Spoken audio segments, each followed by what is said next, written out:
Alors, l'avenir, je vais te dire, et Olivier, bon, il y a des moments où, quand j'ai la forme, j'ai la pêche, comme on dit, je me dis, je m'excuse du terme, zut, c'est pas un petit crabe qui va m'avoir. J'ai une énergie débordante. J'ai l'impression, je visualise un petit crabe sur mon foie que je vais prendre, mais vraiment le prendre par ses pincettes et le retirer, lui dire fous le camp. Et je le ressens quand j'ai cette image-là. Je la visualise. Hein. Je la ressens. Même si j'ai des petites douleurs comme ça, à gauche et à droite, un petit peu sur le genou, un petit peu sur le... Parce que nous, c'est une grande parenthèse que je vais ouvrir. C'est... Je ne sais pas, je ne sais pas si c'est un gros mot ou pas, je m'excuse, mais je vais le dire. J'ai rencontré quelqu'un, je ne dirai pas son nom parce que c'est quelqu'un, c'est un professeur, que Dieu ait son âme, professeur de chirurgie, qui avait dit, qui était un petit peu presque de la famille. On était tellement amis avec ses parents qu'on est devenu presque de la famille, et qui est morte malheureusement d'un cancer du sein qui a été foudroyant. Elle avait dit que, je m'excuse du terme, hein, parce que ce n'est pas dans mon langage et de mes habitudes d'employer des mots pareils, surtout sur un truc qui va rester là. Comment on appelle ça, un témoignage. Elle dit qu'un cancéreux n'a pas le droit de péter même de travers. C'est-à-dire le fait de faire quelque chose qui est banal pour quelqu'un qui n'a pas cette maladie, nous, on n'a pas le droit. Il suffit qu'on ait un petit bobo, qu'on ait un petit pincement quelque part, pof, il faut le signaler, tout est en rapport avec le cancer. Or, c'est pas vrai. Donc moi, quand j'ai cette pêche-là d'enfer, et que même si j'ai des petits bobos, je ne les écoute même pas. Parce que je me dis, non, ça n'a rien à voir. Il est là, sur mon foie, je vais l'enlever, je vais l'écrabouiller. Mais malheureusement, c'est de courte durée. C'est-à-dire, mon humeur, c'est un yo-yo. Je passe c'est-à-dire du positif à 1000% au négatif à plus bas que zéro.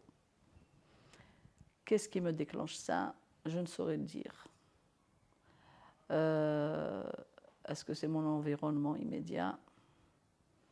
Est-ce que c'est la lourdeur des traitements? Est-ce que c'est l'éloignement, le fait que je fais quand même 2000 km tous les 21 jours et je vivote? D'ailleurs, je suis tout le temps avec ma valise. Je me suis donné le surnom de Linda de Souza, parce que c'est la femme à la valise, parce que je suis à gauche et à droite, je n'ai pas un pied-à-terre fixe. Et je ne sais pas. Et des fois, je me dis, mince, je sais que je vais partir, je n'ai pas fait ci, je n'ai pas accompli ça, je n'ai pas terminé, j'ai pas... Donc voilà un petit peu. Donc l'avenir, il est incertain pour moi. Pour moi, c'est incertain.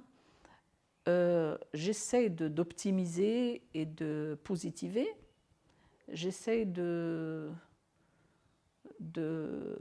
d'essayer de voir. Même je me force des fois à me projeter dans l'avenir, à me voir avec des petits-enfants, mais j'arrive pas. J'arrive pas, c'est-à-dire même si je fais un effort surhumain, même quand j'ai la pêche, j'arrive pas.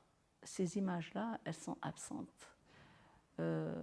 D'ailleurs, je me dis peut-être que mon cœur aussi doit être atteint parce que donc j'ai plus de sensations fortes. Si ce n'est la seule sensation forte, c'est la peur. La peur, et à quel moment? La peur quand je fais mes scanners, la peur quand je rencontre le professeur parce que je me dis c'est le coup près. Il va m'annoncer. Qu'est-ce qu'il va m'annoncer? C'est le seul moment où j'ai une sensation forte. Mais sinon, d'autres sensations fortes, j'ai marié mes 2 garçons. C'est vrai que j'étais très heureuse, mais C'est-à-dire, je ne sais pas, il n'y a rien de particulier. Ça peut être comme quelqu'un une de mes sœurs ou une de leur tante paternelle qui est contente sans plus. Mais j'ai jamais pensé le vivre comme ça. C'est pas anodin, non. Mais je sais que j'en ai pas fait toute une tartine, quoi. J'ai bien préparé les mariages, j'ai fait de mon mieux, ce que je savais faire, j'ai sorti tout mon savoir, mais sans plus. Mais essayer, admettons, de projeter, de me voir avec des petits-enfants, gambader, les garder, les tenir, non. Même quand on me pose la question, on me dit ouais, tu adores les petites filles, tu n'en as pas, tu vas voir, tu vas les garder ou tu ne vas pas les garder. C'est une question à laquelle je ne réponds même pas parce que je n'arrive pas à me projeter. Donc voilà un petit peu l'avenir, qu'est-ce que c'est. Bon, je dirais que je vis au jour le jour.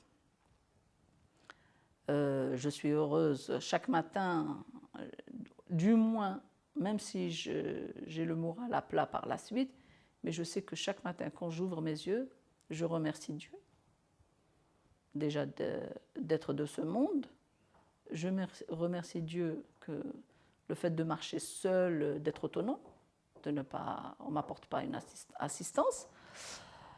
Et à la fin de journée, je le remercie également en disant merci mon Dieu, j'ai passé encore 24 heures avec les miens et je me recouche encore, entre guillemets, en bonne santé, quoi. Donc voilà un petit peu par rapport à mon avenir. C'est au jour le jour. Et puis c'est peut-être le jour où on me dira oui, vous êtes en rémission. Ce jour-là peut-être va naître avec le sentiment il y aura une renaissance et peut-être une projection sur l'avenir. Voilà.